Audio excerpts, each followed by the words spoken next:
एक दंपति ने अपने पास्टर को अपने घर दावत पर बुलाया। पास्टर के जाने के बाद पति खाने की मेज पर कुछ ढूंढने लगा। पत्नी के पूछने पर कि वो क्या ढूंढ रहा है, पति ने कहा कि उसने 1 लाख रुपए का एक बेरर चेक टेबल पर रखा था, जो कि अब मिल नहीं रहा है। मुझे लगता है कि पास्टर ने वो चेक उठा लिया होगा। ये सुनते ही पत्नी गुस्से से भर गई और बोली, अब हम उस पास्टर को घर कभी नहीं बुलाएंगे और ना ही उसके चर्च जाएंगे।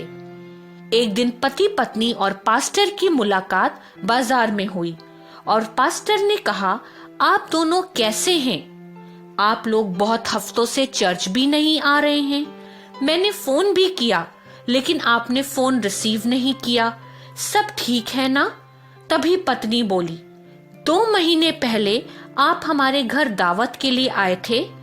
मेरे पति ने टेबल पर 1 लाख रुपए का एक बेरर चेक रखा था। आपके जाने के बाद से वो गायब है और उस दिन आपके अलावा कोई दूसरा हमारे यहाँ नहीं आया। पास्टर ने बड़े धीमे स्वर में कहा, हाँ, मैंने उस चेक को उठाया। खाना खाते समय उस पर खाना ना गिर जाए इसलिए मैंने उस चेक को उठाकर पास में रखी बाइबल के अंदर रख दिया था। क्षमा कीजिए, मैं आप लोग को बताना भूल गया था।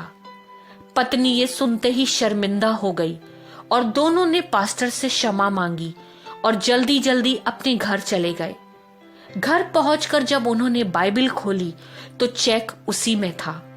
दोस्तों, इससे ये बात सामने आती है कि उन्होंने कई हफ्तों से बाइबल को खोला ही नहीं था। यदि बाइबल को पढ़ना और मनन करना उनकी प्रतिदिन की आदत में होता तो उनको चेक के लिए ना परेशान होना पड़ता और ना ही उन्हें पास्टर के सामने शर्मिंदा होना पड़ता।